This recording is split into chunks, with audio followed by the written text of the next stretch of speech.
Introducing my Free Fire squad. enemy அடிக்கும் போது backup கொடுறானா ஒரே முட்டா ஓசிக்கில போட்டு போனதுதான் இவனோட வேலை. இதனாலேயே பேக்கப்புக்கு இவனை கூப்பிடவே கூடாது.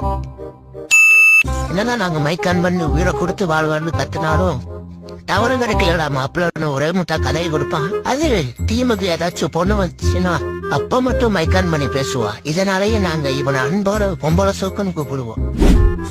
இவருதான் எங்க டீமோட பெரிய கை. சீரியஸா ரேங்க் மேட்ச் விளாண்டு இருக்கும் போது யார்கிட்ட இருந்து போன் வந்துடுச்சுடா நீங்க விளையாடுங்க அப்படின்னு பாதிலேயே கட்டி விட்டு போறது இவரோட வேலை. அப்புறம் கடைசியா நான் என்ன மேட்சா இருந்தாலும் ஒன் டேபிளரா ஆடுவோம் பெரிய கல்ட்டி மாதிரி விளையாடுறது என்னோட வேலை. இதனாலேயே எங்க டீம்ல இருக்கிற எல்லாரும் என்னைய சோழன்னு அன்போட அழிப்பாங்க. இவரதான் எங்க டீமோட இன்னொரு பிளேயர். இறங்கினா வீட்டுல தான் இறக்குவேன்னு சொல்லிட்டு இறங்கி நாங்க இறங்கி லூட் அடிக்கிறதுக்குள்ள செத்து போயிட்டேன். அதுக்கப்புறம் அறிவே பாட்டுக்கடான்னு கதறுவாரு.